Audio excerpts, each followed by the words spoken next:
Don Carlos Araúz, muy buen día. Buen día para usted, Hugo Enrique Famanía, para Félix Antonio Chávez. Buen día. Y para Panamá entero y la audiencia de Radiografía. Lunes de reflexión, de nuevo. De esperanza, ojalá. No, y bueno que sea de reflexión porque nos decía don Ernesto Cedeño cuál era la vía correcta en el tema derogatoria ante una ley orgánica como es la de la Caja de Seguro Social. Sí. Ahora mismo el tema es muera Sansón y los filisteos. Sí. Y él dice, por ahí no es el camino. Y cuando yo escucho cosas como esa, digo, siento que es el momento en que tenemos que abrirnos a la reflexión. Sumo esa reflexión a lo que está pasando en Bocas del Toro, el síntoma que significa, o el mensaje que significa que ya los ejecutivos lo mandaron para Costa Rica y que hoy se abre la posibilidad de conversar nuevamente. Reflexión. Y le sumo uno más. Veía a un grupo de estudiantes muy llenos de motivo, de pasión, porque este fin de semana yo tuve mucho trabajo. En la tardecita fue que vi algunas cositas y decían, me están negando mi derecho a la jubilación en el futuro, decía una muchacha muy apasionada. Y yo la miraba y decía, hija, tú no vas a tener ni siquiera jubilación ni de hambre si no te preparan bien. Y siento que de manera consecutiva ya hay una estrategia a que un sector de la población no tenga acceso a una buena educación. Porque no es este año que hemos tenido paro, es de manera consecutiva ya en 4 años, en 5 años, 4 años. No puede ser. Sí. Pero, insisto, yo puedo estar equivocado y quiero que en este ambiente de reflexión usted nos tome esos elementos y nos hilvane algunas ideas. Y que nos deje con esperanza, porque no podemos perder la esperanza. No, la esperanza no se va a perder. Es lo último y bajo ninguna circunstancia, Hugo Enrique. Pero debemos recordar que en 2022 y 2023 el país pasó por momentos muy complejos. Y pareciera que hemos aprendido poco o nada de esas instancias tan complejas. Primero por el lado de la lucha esa que algunos sindicatos, gremios y demás pues promueven, que a través de la protesta ciudadana yo creo que sería hasta bien vista y pudiesen hasta acuerpar a personas que están desencantadas con algunas decisiones. Pero hay una frase recurrente que he venido escuchando ya del ministro de Economía y Finanzas de Uruguay, del ministro de Economía y Finanzas de Panamá y del expresidente del gobierno español, José María Aznar. Y tiene que ver con que los momentos que estamos viviendo nos tendemos a referirnos a ellos como una época de cambios. Y pareciera ser más que estamos viviendo es un cambio de épocas. Y de cara a ese cambio de épocas no podemos seguir argumentando con las mismas herramientas del pasado.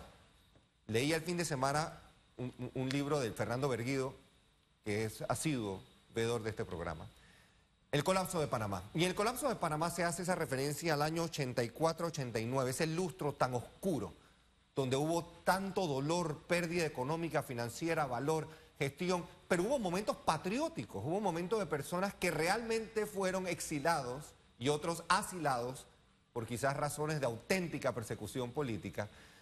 Y tenía el tejido panameño, estaba frente a nosotros en ese momento desmembrándose, pero había la esperanza de hacerlo y se hizo y se logró. Hubo dolor, hubo muerto, hubo luto. Pero posterior a eso, cambio de nuevo de época que Panamá vive, se ponen cimientos para poder crecer por 25 años, de manera democrática, de manera abierta, de manera, yo creo que un poco más sensata. Hoy estamos en ese preciso momento de cúspide particular, de no poder aprovechar, de no poder saber cómo acercarnos para conversar, porque hemos perdido los espacios de diálogo. Hemos escuchado las últimas 2 semanas a personas refutando, resistiendo la invitación a diálogos. Entonces, ¿cómo es posible que hayamos llegado a ese grado de populismo de lado y lado? Aquí no es una cuestión de ideología, es cuestión de quizás convencer a masas a través de mentiras, falacias o desinformación y así entonces hilvanar algún tipo de historia que convenza. Ver a jóvenes abocados a esta idea de que la protesta en calle y el perder clase lleva a un tipo de conquista es desgarrador.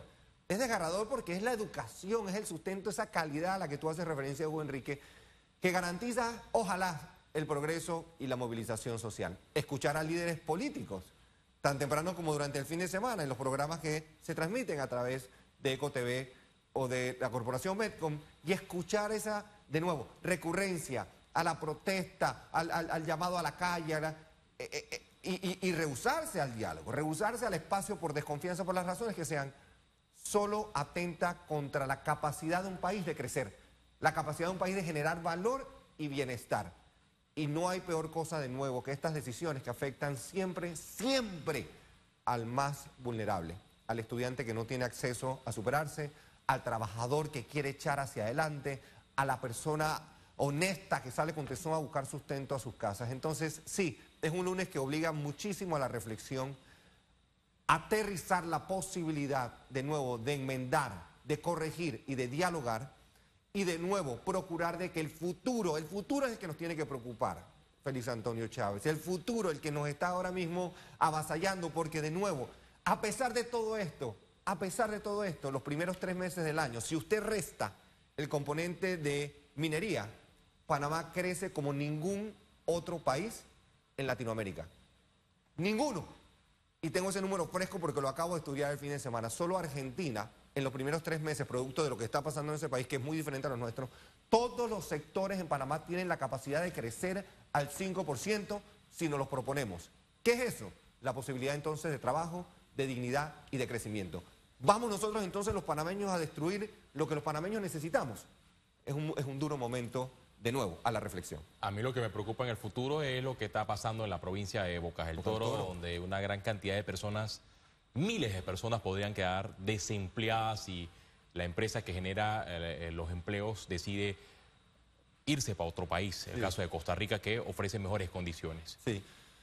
Y esta mañana también circula por ahí un video en redes sociales, incluso de personas que entiendo están hasta evitando el acceso de ambulancias o revisando, haciéndose pasar. Ya pasa la etapa de preocupación porque esas personas obviamente están procurando es otra estrategia, es una estrategia de miedo, es una estrategia de desinformación, y cuando combinas miedo y desinformación, pues caes en la temible fase de terrorismo, y eso es lo que están algunas personas lamentablemente provocando. Mire, yo no creo en las imposiciones, pero de ningún poder. Sí. Cuando se llama incluso a protestas de este tipo, pero obligas a los demás, tú estás imponiendo. Sí. No puede haber imposición de un gobierno, pero tampoco de un poder sindical o gremial. Y en educación es muy diciente cuando grupos de padres de familia y grupos de docentes que sí quieren el paro, le imponen a los que sí quieren que sus hijos estudien el bloqueo porque le cierran la escuela y también le impiden el derecho al trabajo de los docentes. O un video que les mostraba hace un ratito, ¿no? De un dirigente sindical que está tratando de entrar a un proyecto de construcción, y mientras él está hablando de los derechos a los trabajadores, qué sé yo, bla, bla, bla, resulta que los trabajadores que quieren trabajar están por encima de la cerca pasando su lonche porque quieren trabajar. Entonces yo digo que el liderazgo no se impone, usted no tiene por qué imponer nada. Usted llame a una huelga, llame a un paro, en el sector que usted quiera, pero deje que la gente decida democráticamente si se suma o no se suma, porque estos grupos describen al presidente como dictador.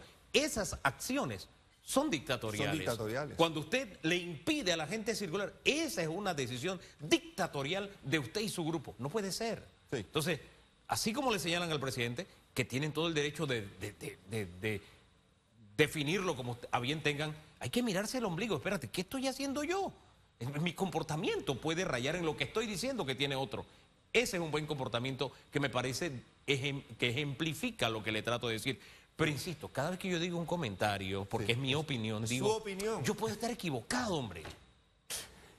Yo creo que, Hugo Enrique, y yo creo que la ley 462 de la Caja de Seguro Social, que ha sido y sigue siendo aparentemente el bastión de lucha, la bandera que muchos de estos grupos están enarbolando, pasó por un proceso que yo, desde mi también perspectiva muy limitada, lo vi como un proceso bastante democrático. Aquellos que estuvimos involucrados desde septiembre del año pasado, por compromiso ciudadano, no porque alguien nos obligara, porque alguien nos pagara o nos financiara nada, sino porque estábamos preocupados por el contenido de esa ley, especialmente como se promulgó en primera instancia. El gobierno ha sido uno de los que más ha cedido. Esa posición inicial del planteamiento que teníamos era bastante, yo creo que difícil de aceptar en su momento, y fue modificándose.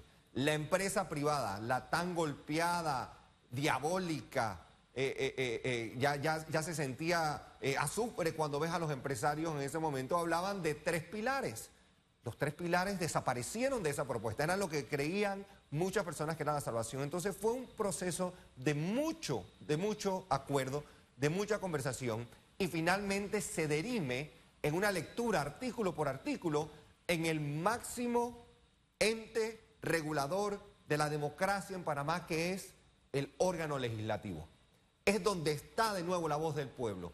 Esos 71 servidores de la nación fueron puestos allí por voto popular, por aquellas personas que educadamente, espero, hayan evaluado sus hojas de vida, sus trayectorias, su pulcritud, ética y práctica profesional, y escogieron a los mejores. Esos 61 panameños, panameñas representan lo mejor que Panamá tiene que ofrecer. Hombre, y nosotros insistimos en el Lugo 13. ¿No? Aquí, por ejemplo, aquí hay una de las tantas tablas que circulan en redes, ¿no? Sí. Entonces dice que para jubilarte con el 60% tienes que tener 540 cuotas y trabajar 50 años. Pero usted recibe una tabla como esta, en vez de creerla o de retuitearla o compartirla, busque la ley. Eso no es así. Tan simple como eso. Pero hay gente que se lo cree. Sí.